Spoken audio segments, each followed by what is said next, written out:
It was supposed to rain all day. According to Friday, Sunday it was supposed to rain all day in Ohio. Instead, it rained a little bit in Ohio. Then it rained a little bit at night in Ohio. But it was supposed to be scattered showers, and it was. It was. It rained for about a half an hour. And for some reason, that half an hour rain shower was enough to ruin the track. It turned to muck and slop in front of the grandstand. And I can't really tell you why, but I know in race 10 or 11, the gate almost spun out getting out of there. Now, I don't know why they opted to put material on it rather than scrape it, but at that point of the night last night, I had a bigger question. Not, are we going to race? My question, are we going to race Winter Soldier? And quite frankly, I was leaning towards no. I was going to wait and see if they canceled, and I was probably going to race the next horse. But the track as is, as I saw it, and I was behind the gate when it almost spun out. Number 7. And the track as is, as I saw it, was not a track I was going to race Winter Soldier on, right? This is a horse that had an old injury, and we've raced horses like Looks Like Money in the mud. We've raced Delicious Stone in the mud, but you always have to take into account the track. If it's just sloppy on top and hard underneath, well, it's just slop.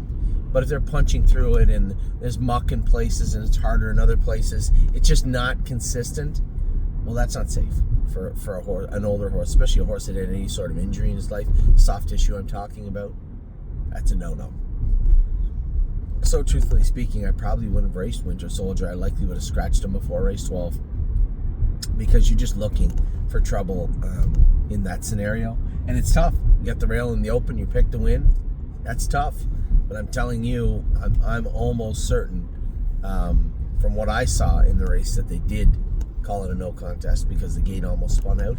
In that particular race, that was not a surface that I was going to race Winter Soldier on. First off, I couldn't see. It was just complete muck on the track. And secondly, the track itself was probably not the best footing for him. So he likely wouldn't have raced him, but nevertheless, we'll never find out because they canceled the races shortly thereafter and everybody left. Now, I will say this. I was looking at another horse earlier. Rock. I thought Rock's Shining Stars race was very good last night. Rock's Shining. This is so annoying.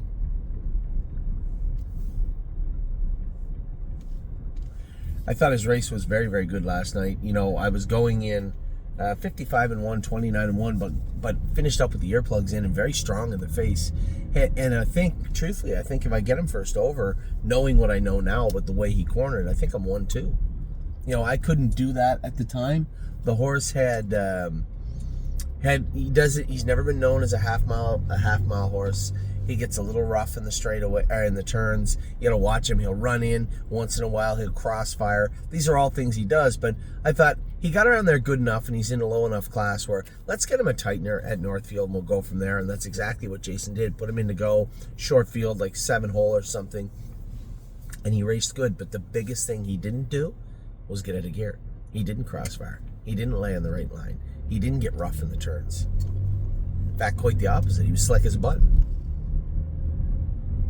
I was very surprised by that.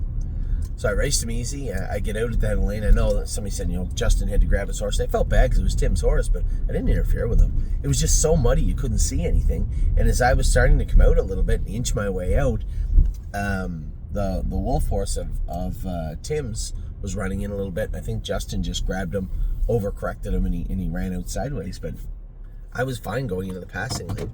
Either way, it looks like I was probably going to be fourth. But he raced very, very good. I was really impressed with the way he got over Northfield. We'll probably just pop him right back in there next week, and I think he'll be just fine. And then, as I said, Winter Soldier, anytime you have the rail and you have to scratch in the open from the rail when you're the favorite, it's tough. That sucks. But I don't think I would have raced Winter Soldier over that surface. From what I saw, and again, I was behind the gate when the gate almost spun out, the track as is, and it was worse down on the rail.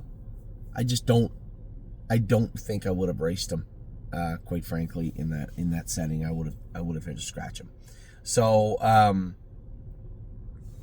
So when it came to Winter Soldier, we never got a chance to see him race. So I was thoroughly impressed with Rock Shining Star. Winter Soldier, the races were canceled. Woodmere Bullet made a break. He's done that once or twice this season. I think that will dissipate and go away with maturity in 2026.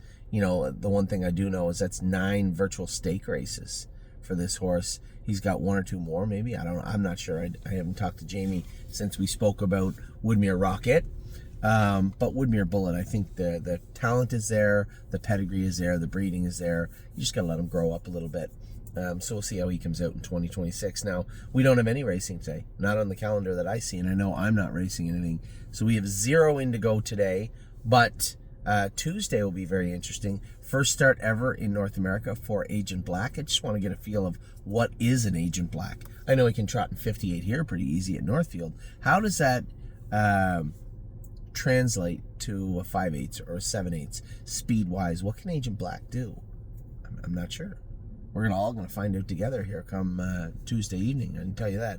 Now, Tuesday morning, I'll talk about Tuesday morning first. Raging Hanover will qualify at the Meadows. And Raging Hanover qualify at the Meadows, as will Hanger 1. So that's what's going on Tuesday morning at the stable. Then I have to get in my car, drive all the way down to Dayton. We have Chicago Hall, Yo Mister, and Agent Black. Now, Yo Mister's probably up a little high, is he? 12-1. Yeah, it must be it's the open trot. Brett Miller will drive. Okay. And when it comes to Chicago Hall, I think Chicago Hall trained very, very good. I'm just trying to get the name of this horse. Chicago Hall trained very, very good on Saturday. Both him and Zena Kemp did it. We'll talk about her in just a second. But Chicago Hall in particular, I don't know what will happen, but I know he'll likely be better than 8-1. How's that? He trained very good, and I know he's in against the horse of Luther's that cost $1.8 million. They bought in Harrisburg last year. So I haven't followed him either. He's supposed to be a really good horse, but obviously he hasn't been to date. We'll see how he does also. So this will be a little bit of a test for Chicago Hall, and I guess for the other horse also. But I'm happy with what I saw from Chicago Hall coming in. He is on fire. Sometimes those big colts, shake the cobwebs out of them, put them in a new place, new digs, and all of a sudden they come back to life. We saw it with Nothing But a Dreamer as a 3-year-old also. We brought him over here for a little bit. Well, we'll see what happens with Chicago Hall. I know we trained him hard on Saturday and he did not bleed. So we'll see how he races on Tuesday. But he's coming in sharp and hot and ready to go. So we'll see how Chicago Hall races, how Agent Black races. We'll reassess him after the race, and obviously how Yo Mister races also. That is Tuesday. We have a number of horses that are entered for Wednesday. They're not on the calendar. Zena Kemp is one of those horses now. Zena Kemp is going to race on Lasix at the Meadows. Now, here was the conundrum we had. Hasn't shown any blood all year and has been good. They go that big half, and Yannick grabs her and runs into the back of the guy, and she makes a break. We scope her after. She shows a little bit of blood. It could have been from a number of things, but her blood work was not the greatest coming in. It was getting better every week. It was of acceptable levels when Eric put her in to go. So we bring her back here, and I trained her in the race bike on Saturday. 2.5, like 28 seconds on the end of it, and she was awesome. Now, just to be sure, because you don't want to have a horse train on Saturday, show a little blood going into a Wednesday race, you may as well just scratch the horse. It'll never end up good.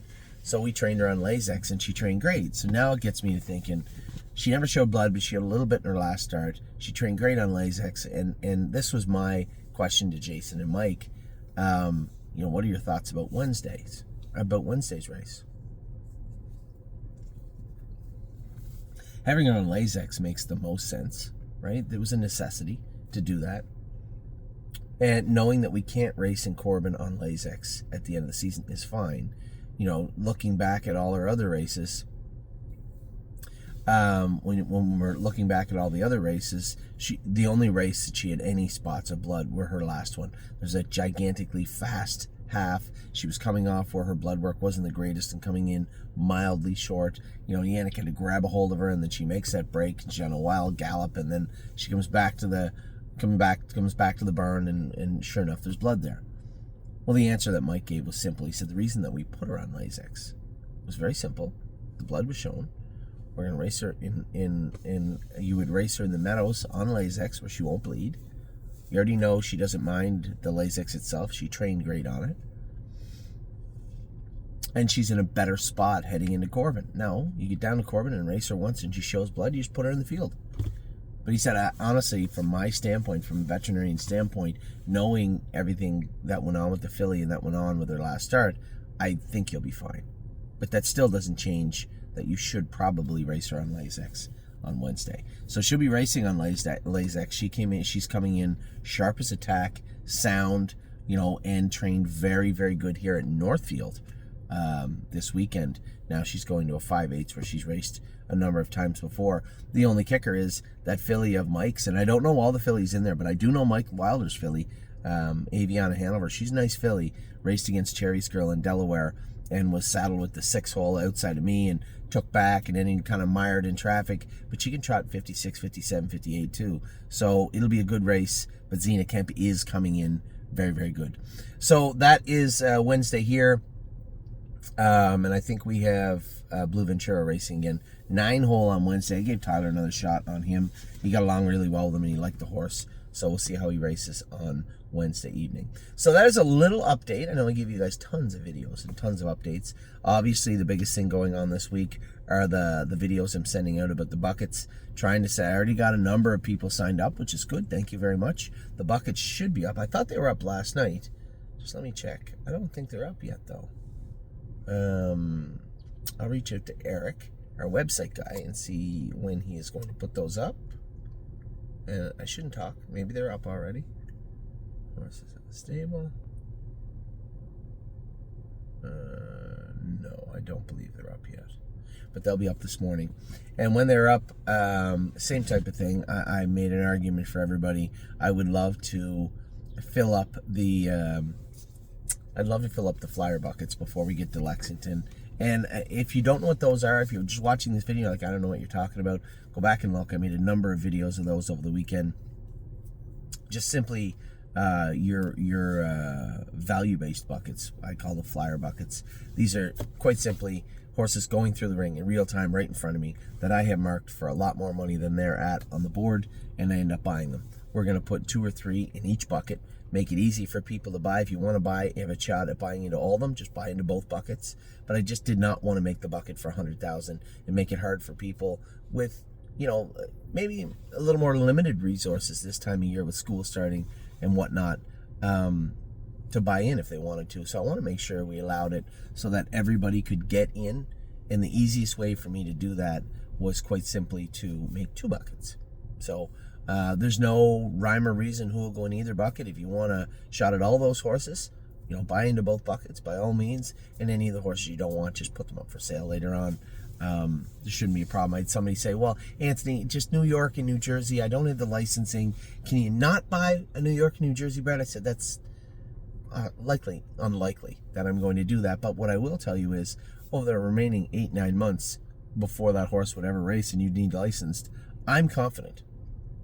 I am superbly confident that you can sell that horse, that share. We do have a number of New Jersey and New York owners. We just have a lot that are not, right?